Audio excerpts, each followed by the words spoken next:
Okey, sebelum kita mulakan kelas kita pada hari ini dan kita masuk tajuk yang baru, saya nak awak semua keluarkan buku teks. Buku teks reka bentuk teknologi ya. Jangan buka buku teks lain. Faham? Okey, bagi yang tak ada buku teks tu boleh kongsi dengan kawan di sebelah anda. Untuk apa? Supaya anda nampak lebih jelas apa yang kita akan belajar pada hari ini. Faham? Bagus. Okay, so pada hari ini cikgu nak ajar awak tentang apa? Okay, tentang sistem aquaponik.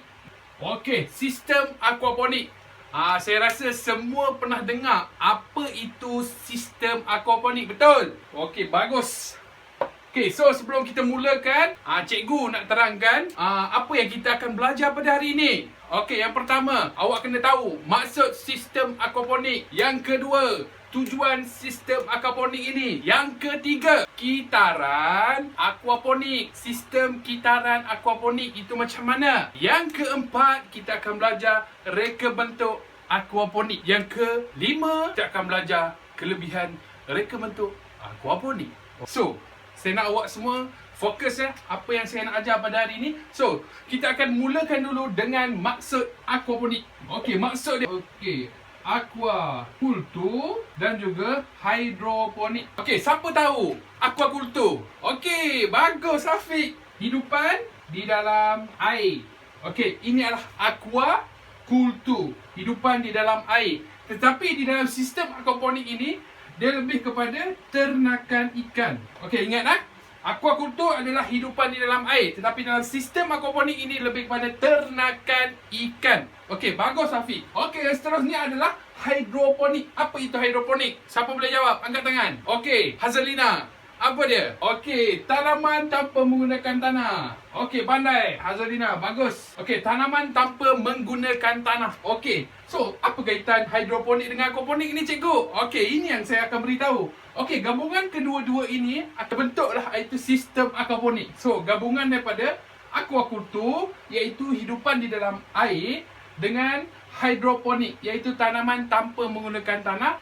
Okey, oleh itu maksudnya teknologi pertanian yang menggabungkan aquaculture, betul? Aquaculture iaitu aktiviti ternakan ikan dengan aktiviti hidroponik iaitu aktiviti tanaman tanpa menggunakan tanah.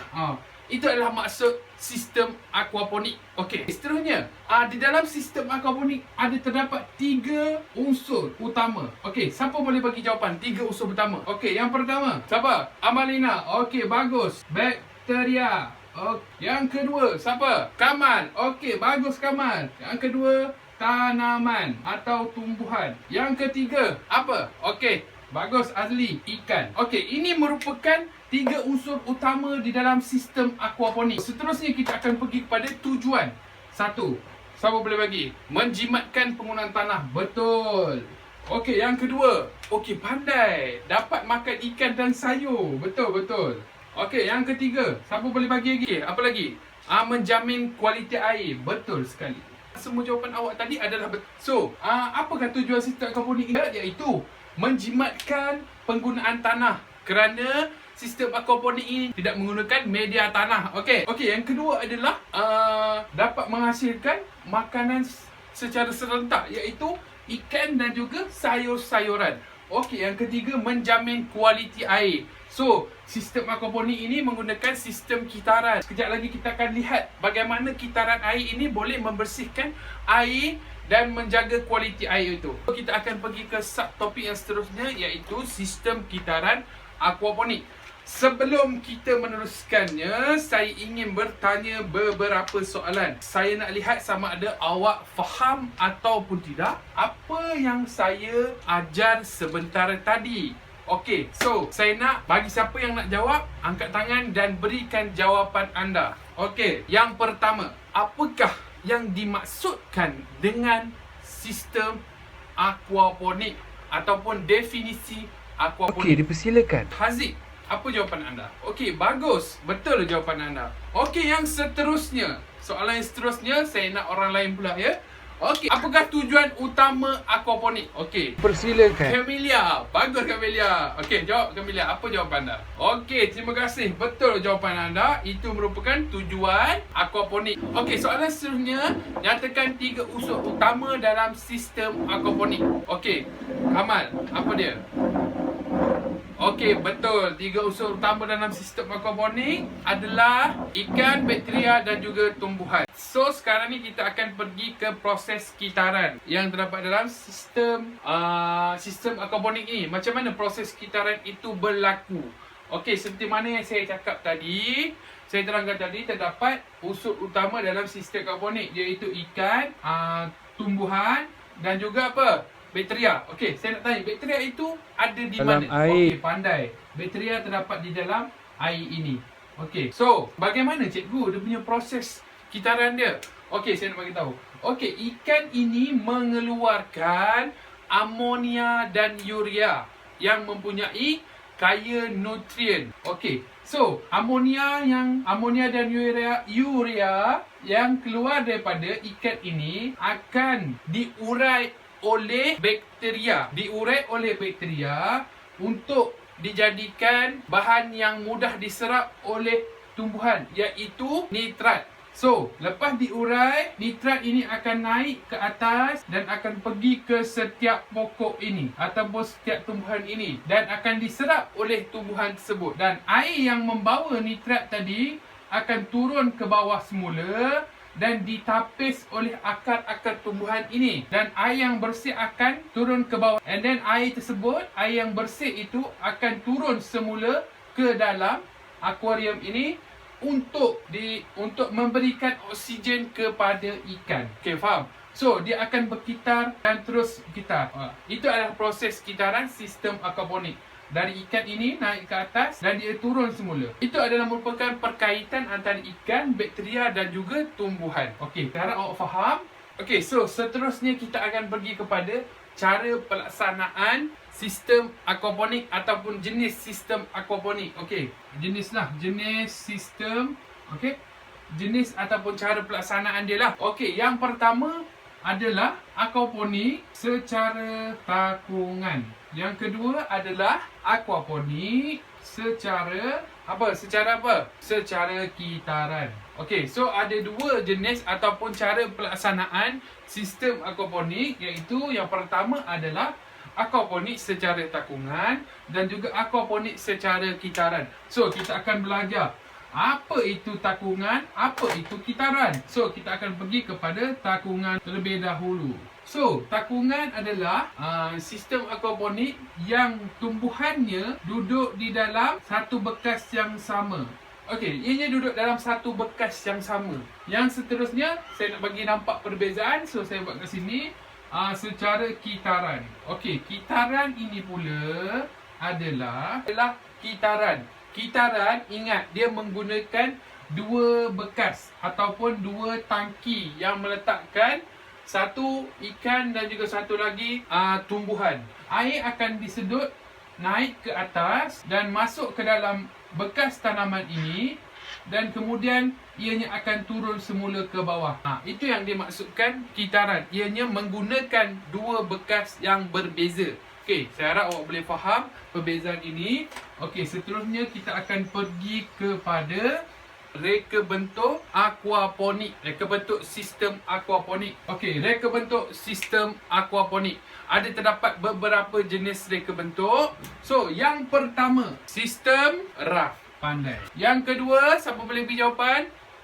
Sistem ebb and flow. Sistem ataupun sistem pasang surut. Yang ketiga adalah sistem NFT. Betul. So, kita akan pergi satu persatu. Apa itu sistem raft? Apa itu sistem ebb and flow? Apa itu sistem NFT? Okey, gambar di hadapan ini adalah merupakan reka bentuk sistem aquaponik. Yang pertama tadi apa? Sistem raft. Betul. Yang kedua ini adalah sistem ebb and flow. Okey. Yang ketiga adalah sistem NFT. Okey, saya tampal ketiga-tiga ni. Saya nak supaya awak faham perbezaan antara ketiga-tiga sistem ini. Okey, sistem raft yang pertama. Okey, Awak nampak sistem raf? Okey, sistem raf menggunakan sistem aquaponik jenis takungan kerana ianya menggunakan satu bekas sahaja. Okey, akar akan direct ke air dan ianya duduk di dalam satu bekas. Okey, yang seterusnya adalah sistem ebb and flow. Okey, saya nak tanya. Awak rasa sistem ebb and flow ini digunakan secara apa? Okey. Apa? Secara takungan. Betul. Ianya menggunakan sistem aquaponik secara takungan. So, saya nak terangkan. Okey, sistem ebb and flow. Awak boleh lihat gambar di hadapan ini. Ianya menggunakan dua bekas yang berbeza dan ianya ada media tanaman dan air akan naik ke atas dan direct ke tumbuhan, dan apabila sampai di takat yang telah ditetapkan ini, ianya akan turun semula ke bawah. Okay. Dan ianya akan berkitar, terus berkitar. Okey, nampak? Okey, kita pergi pula kepada sistem NFT. Bagaimana pula? Okey, awak nampak di sini. Ianya sama seperti sistem ebb and flow, tetapi air tidak bertakung di atas. Awak boleh nampak? So, air akan dibawa oleh pump, akan naik ke atas di bekas yang mempunyai tumbuhan. Okey. Airnya akan lalu sahaja di bawah tumbuhan dan mengena akar tumbuhan ini. Okey, nampak? So, air akan lalu di sini dan ianya akan turun semula ke dalam bekas air ataupun akuarium itulah. Okey, boleh faham? Itu adalah perbezaan antara ketiga-tiga sistem ini. Okey, saya terlupa. Sistem NFT ini adalah secara apa? Okey, pandai. Secara kitaran. So, dia akan berkitar. Dia akan naik ke atas dan dia akan turun semula. Okey, seterusnya kita akan pergi kepada kelebihan ketiga-tiga sistem ini. Okey, sebelum kita pergi ke sana, saya nak awak bagi ke beberapa kumpulan dan awak bincang. Saya akan berikan kertas mahjong, bincang bersama kumpulan awak. Saya nak awak bekerjasama antara satu sama lain supaya dapat idea dan tulis di atas kertas mahjong. Dan sebentar lagi saya akan minta awak semua bentang di hadapan. Okey? So, saya beri awak masa 5 minit untuk siapkan. Okey, berikan tepukan kepada rakan anda yang berani tampil ke hadapan untuk menerangkan apa itu kelebihan dan kelemahan reka bentuk sistem aquaponik. Okey, so cikgu akan teruskan dengan secara ringkasnya apa yang rakan awak telah terangkan di hadapan sebentar tadi. Okey, yang pertama adalah sistem RAF. Kelebihan dia adalah akar dapat menyerap secara terus nutrien. Kenapa akar boleh dapat serap secara terus? Kerana sistem RAF ini menggunakan satu bekas saja. So, akar direct ke dalam air. Okey, yang seterusnya adalah tanaman akan tumbuh lebih cepat. Okey, kita pergi kepada kelemahan dia pula. Apa kelemahan dia? Yang pertama, terdedah dengan jangkitan. Kenapa? Bakteria boleh pergi terus ke tumbuhan dan secara tidak langsung tumbuhan akan dijangkiti. Okey, yang seterusnya adalah yang kedua, sistem ebb and flow. Okey, kelebihan dia. Yang pertama adalah biofilter ataupun biopenapis berlaku dalam media tanaman. Okey, kelebihan yang pertama adalah biofilter ataupun biopenapis berlaku di dalam media tanaman. Okey, yang kedua, biji benih boleh ditanam secara terus. Okey, biji benih boleh ditanam secara terus di media tanaman. Kita pergi kepada kelemahan. Yang pertama adalah penggunaan elektrik 24 jam.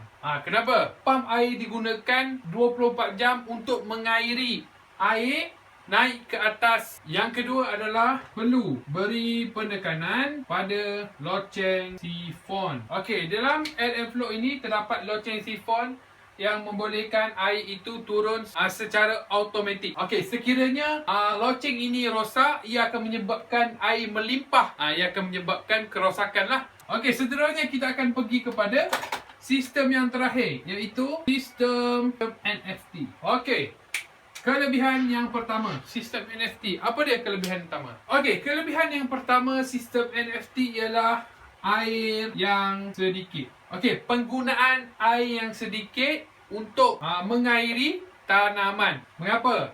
Airnya tidak bertakung di atas. So, pengairan pada tumbuhan itu sedikit. Okey, yang kedua adalah penggunaan pam yang lebih kecil. Okey, penggunaan pam yang lebih kecil kerana air yang dibawa ni atas adalah sedikit. So, kita pergi kepada kelemahan. Yang pertama adalah memerlukan penapis tambahan. Okey, kenapa dia perlukan penapis tambahan? Kerana media penanaman yang digunakan tidak mampu untuk menapis air.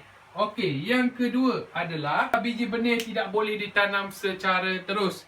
Kerana apa? Ianya perlu disemai terlebih dahulu di dalam bekas yang lain sebelum dialihkan ke dalam bekas tanaman dalam sistem NFT ini.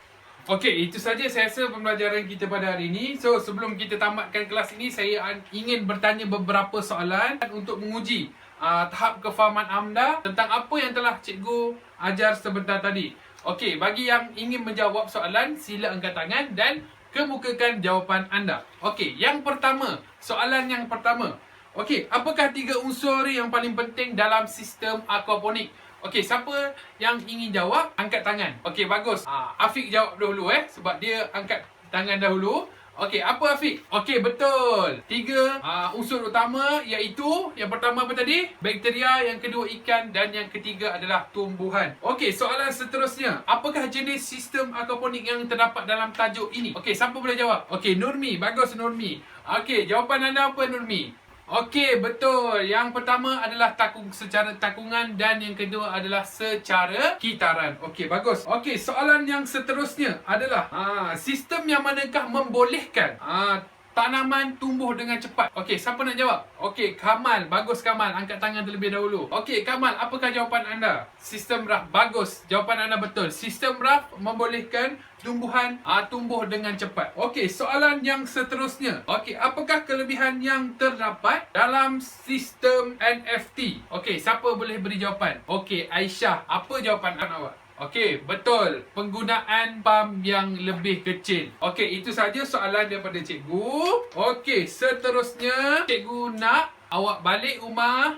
awak semua sediakan ataupun buat nota ringkas dan cantik serta mudah difahami. Okey, so minggu depan cikgu nak semak awak punya nota ringkas itulah. Okey, saya nak minta seorang daripada kalian semua untuk memberi refleksi pembelajaran dia pada hari ini. Okey, terima kasih kepada Saiful kerana sudi untuk memberi refleksi pembelajaran kita pada hari ini.